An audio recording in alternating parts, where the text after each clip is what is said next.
সাভারের আশুলিয়ার পবনাটেক এলাকার হেলাল মাস্টারের বাড়ির ভাড়াটিয়া রুমানা আক্তার রুমি নামে খুন হয়েছেন। বিস্তারিত থাকছে বাবুল আহমেদের প্রতিবেদনে। নিহত রুমানা আক্তার এলাকার একটি চুলের টুপি তৈরির কারখানায় কাজ করতেন। সে ৩ মাসের অন্তঃসত্ত্বা ছিলেন। আশুলিয়া থানা পুলিশ খবর পেয়ে ঘটনাস্থলে পৌঁছে লাশ উদ্ধার করে ময়না তদন্তের জন্য মর্গে পাঠায়। বছরখানেক আগে তারা একে অপরকে ভালোবেসে বিয়ে করেন। পারিবারিক কলহের জেরে এই হত্যাকাণ্ড ঘটেছে বলে জানা যায়। ঘাতক স্বামী বিল্লান রংপুরের পীরগাছা এলাকার ঝালদার মিয়ার ছেলে।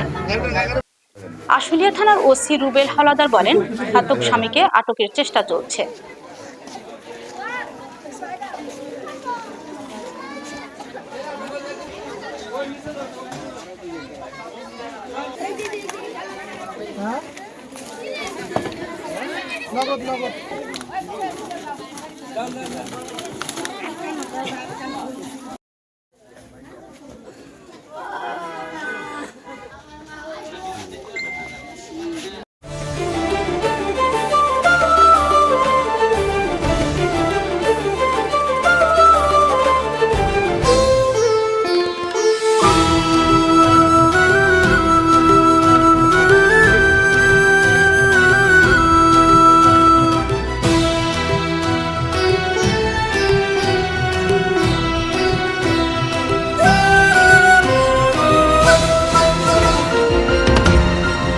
টেকনাফ থেকে তেতুলিয়া, রূপসা থেকে পাথুরিয়া, বিশ্বজুড়ে রূপসী বাংলা।